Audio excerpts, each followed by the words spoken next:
Magandang araw po sa inyo guys. Ang isi-share ko sa inyo ngayon, yung how to connect sensor to contactor, no? Ito yung sensor natin. Itong sensor natin guys ay tinatawag na photoelectric sensor o kilala bilang proximity sensor. Pag sabihin kasi nating proximity sensor, ibig sabihin lahat ay natitrace up niya. Itong sensor natin ay NPN, ito nakalagay NPN sensor. NPN sensor, tapos 50 cm ang kanyang ma-reach ang range niya, no? Medyo mahaba-haba. Tapos itong NO naman, kung makikita natin dito, ibig sabihin niyan, ito siya ay normally open. Tapos kung makikita nyo dito guys, mayroon siyang indication, no? Maliit nga lang, ito ay brown tong isa. Ito siya ay brown, ito namang isa ay black, ito namang isa ay blue. Itong brown natin, ito yung sa positive natin, no? Positive. Ito namang blue, ito yung sa negative. Ito namang black natin na wire, ito naman yung sa signal natin na magbabato siya ng signal sa relay.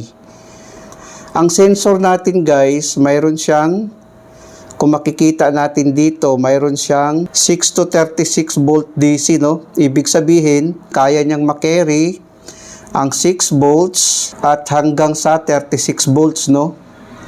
Ngayon, kung susuplayan natin to ng 24 volts, posible to. Pwedeng gumana ang sensor natin. Para ma-perform natin ang diagram na ito, kailangan natin ng power supply. Itong power supply natin, ang input nito ay 220 volts. Mayroon siyang setting dito din sa baba, no? Mayroon siyang 110 volts, mayroon din siyang 220 volts na pwede mong pagpipilian. Pero ang ginamit natin ngayon ay 220 volts. So, nakasetting siya ngayon sa 220 volts. Tapos ngayon, ang output naman ito ay 24 volts DC, no? Tapos ang kanyang makarry na ampere ay 4.2 ampere. Ngayon guys, ito yung diagram natin, no? Isa-isahin muna natin. Ito na yung circuit breaker natin, no? Ito na siya. Single phase circuit breaker, no? Dahil dalawa lang. 220 ang supply nito, no? Dito sa line 1 at saka sa neutral, no? Papunta ngayon sa power supply natin. Ito yung power supply natin na magbibigay ng 24 volts DC natin, no? Ito yung sensor natin. Ang brown is positive.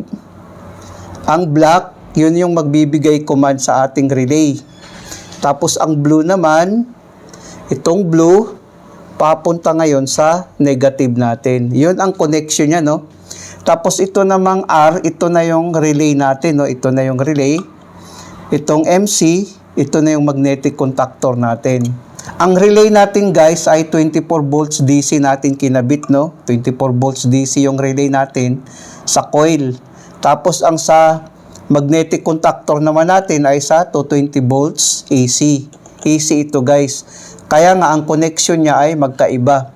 Ngayon pag-aralan natin ang diagram, no? Ang brown natin na cable guys sa sensor, ilagay natin sa positive dito. Tapos yung blue, para sa signal, ilagay natin sa relay. Tapos ang A2 ng relay naman, papunta naman sa positive. Ang blue naman ng sensor natin na wire, ilagay natin sa negative, no? Tapos ngayon, dito naman, sa 220 volts, dahil 220 volts ang magnetic contactor natin, magkabit tayo dito, papunta ngayon sa normally open natin sa relay. Ito yung relay natin na normally open. Ang 5 at saka 9. Tapos lusot naman sa A1 ng magnetic contactor natin. Tapos yung A2, papunta naman sa overload. Ito yung overload natin. 95, 96. Tapos ngayon, ang 96 naman, papunta ngayon sa neutral natin, no? Para sa 220 volts natin. So ngayon guys, umpisahan natin ang pagkabit. So bali itong line 1 saka neutral, mayroon na tayo, no? Ito na siya. Tapos ngayon, ang lusot naman dito, kinabit natin sa power supply, no? Ito na yung wire na ito. Itong isang line 1, kinabit sa power supply. Ang line 2 naman, kinabit din natin sa power supply. Ang labas ngayon dito na tayo magwa-wiring ngayon. So, unahin natin tong sensor, no? Ang sensor natin, ang brown wire, ilagay natin sa positive, no? Itong brown. Ilagay natin dito sa positive. Higpitan natin.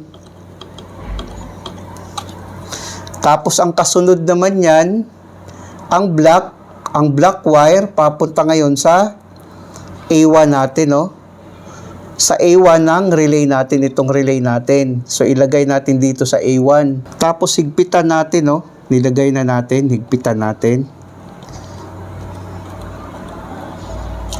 Tapos, ito namang blue natin, guys, na wire sa sensor natin. Ilagay natin sa, ilagay natin sa negative, dito sa negative, no? Dito natin ilagay. Ito kasi yung negative. Dapat hindi tayo magkakamali sa paglagay, guys, para hindi masunog yung sensor natin. Tapos ngayon, ito namang A2 natin, ilagay natin sa positive din, no? Ibig sabihin, yung dito natin na A2 sa coil ng relay natin, ito siya, ilagay natin dito, no? Higpitan natin. Tapos ilagay natin to sa positive, positive na kalagay. Dito natin ilagay sa positive.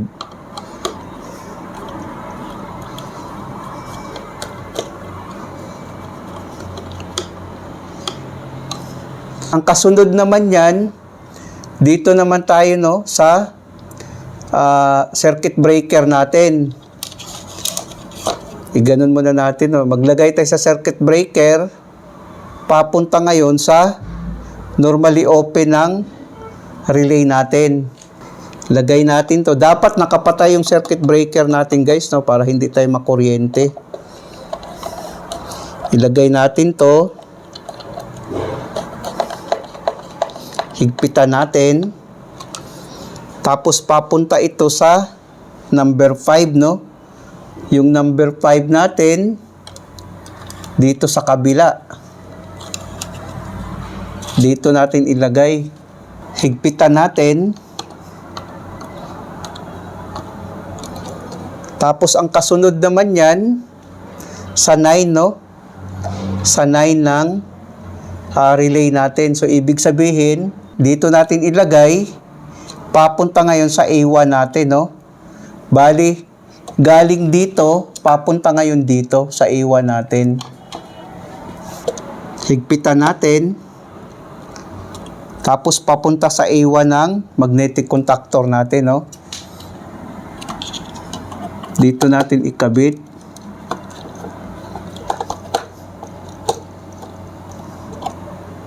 Ang kasunod naman yan, maglagay naman tayo dito sa circuit breaker natin, no? Papunta ngayon sa overload natin na 96. 96, no? Ibig sabihin, galing dito, papunta ngayon sa 96. Ito yung 96 natin. Dito natin ilagay, higpitan natin. Papunta ngayon sa 96. So, ito yung 96 natin, no? Dito kasi, guys, kahit magkabaliktad to, wala namang problema. Kasi ito kasi ay normally close ang contact nito.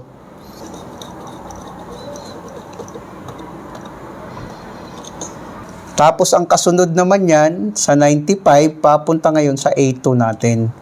So, ilagay natin dito sa 95. Ito yung 95 natin, guys.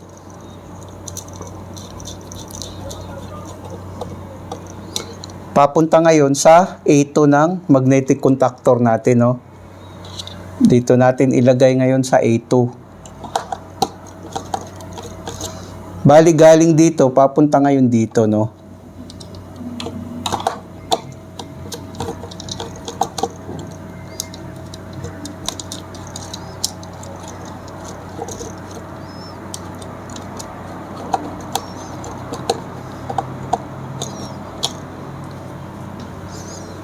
So ngayon guys, tapos na tayo sa wiring, no? Ganun lang kadali at ganun kasimple. Ngayon, i-arrange muna natin ang wire bago natin pagganahin.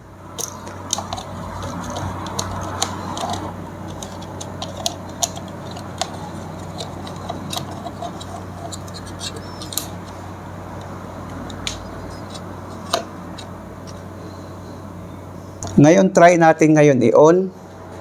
I-on natin to.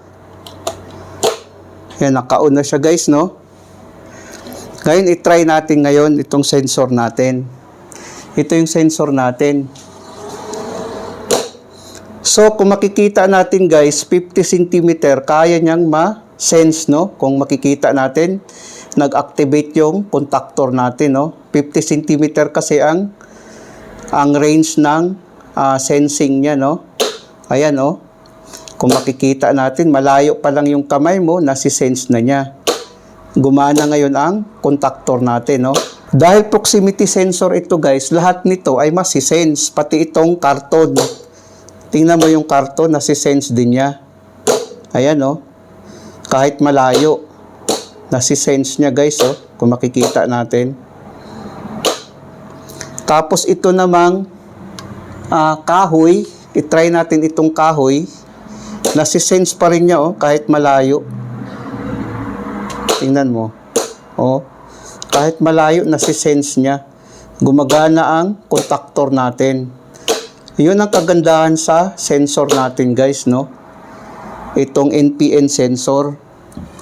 Tapos, i-try naman natin itong plastic. I-try naman itong plastic, guys. Plastic ito. Tingnan mo. Gumagana siya. O, pag masisense niya, gumagana siya, no? Tapos namamatay. Yun ang ano nito. Sa susunod, guys, ituturo ko rin sa inyo kung paano mag-connect ng sensor na mayroon siyang maintaining contact. Na pag igano natin, pag alisin natin ang object, still pa rin na gumagana yung contactor natin. Yun ang gusto kong ituro. Tingnan mo, gumagana pa rin yung contactor natin, no, pag na-sense niya. Ngayon naman, pag kamay, nasi-sense din niya yung kamay natin. Pag nasi-sense niya, gumagana yung contactor natin, no. Ayan. Kahit man itong wood, pag igano natin, kasi guys, pag nakaka-sense ito guys, iilaw yung red. Pag gano'n, namamatay yung ilaw. Namamatay yung ilaw. Pag gano'n, nakaka-sense siya, magre-red. Magbibigay siya ng signal sa contactor natin, no?